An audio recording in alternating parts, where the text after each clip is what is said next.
Hello friends, welcome to my channel commerce Gyan. Corporate account की series में आज हम पढ़ने वाले हैं राइट इशू ऑफ शेयर्स। बिना कोई देरी करे टॉपिक स्टार्ट करते हैं। देखिए, ये जो राइट इशू ऑफ शेयर है, इसके रिगार्डिंग जो प्रोविजंस होते हैं, जो लॉज होते हैं, वो किसके अकॉर्डिंग आते हैं? कंपनीज एक्ट 2013 के सेक्शन 62 के अंदर इसके प्रोविजंस बताए गए हैं। इसका मीनिंग जानते हैं कि राइट इशू आखिर होता क्या है। देखिए, right issue means offering share to existing member in proportion to their existing share holding. देखिए, कोई भी कंपनी क्या करना है, उसको फंड रेज करना है, तो वो क्या करे, जो अपने एग्जिस्टिंग शेयर होल्डर है पहले उनको ऑफर करे शेयर को कि आइए आप शेयर खरीदिए, हम आपको क्या देंगे, डिस्काउंटेड प्राइस पर देंगे इसको।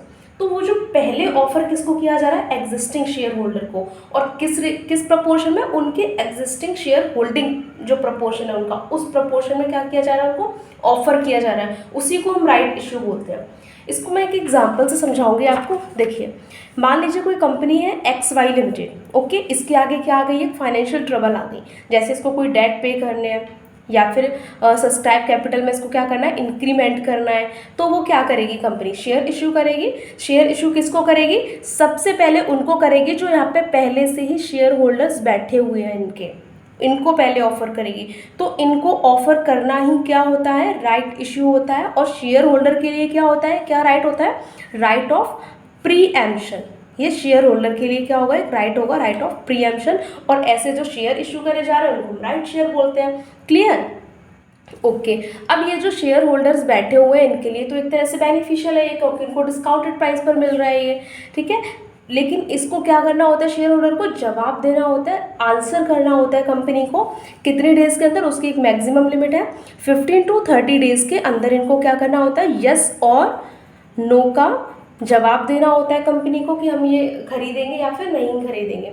तो यस करते हैं अगर ये, तो क्या होता है, कंपनी की जो बोर्ड ऑफ डायरेक्टर्स होते हैं वो मीटिंग बिठाएंगे और उसमें इस तरीके से अलॉट कर दिए जाएंगे शेयर्स। लेकिन अगर ये नो करते हैं तब क्या होता है, तो फिर कंपनी क्या करेगी, फिर पब्लिक इशू करेगी।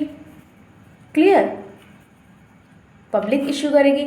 यस और नो के अलावा भी इनके पास एक और ऑप्शन होता है, that is transfer of their rights. Transfer of their rights, वो अपने इस राइट को क्या कर सकते हैं, ट्रांसफर कर सकते हैं। लेकिन कब? जबकि AOA के अंदर क्या हो, प्रोहिबिट ना हो।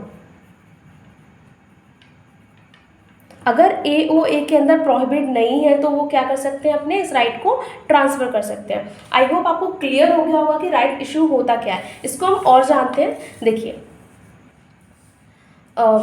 यहाँ से पढ़ते हैं। To ensure equitable distribution of share and the proportion of voting rights is not affected by issue of share. देखिए, जो राइट इशू होता है ना, इससे उनकी जो वोटिंग राइट्स हैं उनमें कोई चेंज नहीं आता। क्यों? क्योंकि ये होता कैसे, ये प्रोपोर्शन लेवल में होता है, प्रोपोर्शन में होता है। कैसे प्रोपोर्शन में? फॉर एग्जाम्पल, हर 3 शेयर्स पर 1 शेयर दे देना, ठीक है, तो वो वोटिंग राइट तो सेम रहने वाले हैं उनके। क्लियर?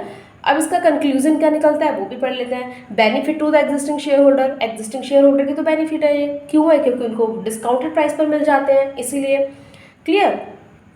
चलिए, अब हम कंपैरिजन पढ़ लेते हैं public issue and right issue में क्या कंपैरिजन होता है। First, applications are invited from the public. यहाँ पे क्या होता है, पब्लिक इशू में एप्लीकेशंस को इनवाइट किया जाता है, किसके लिए, पब्लिक के लिए, ओके, इनवाइट करे जाते हैं शेयर्स के लिए।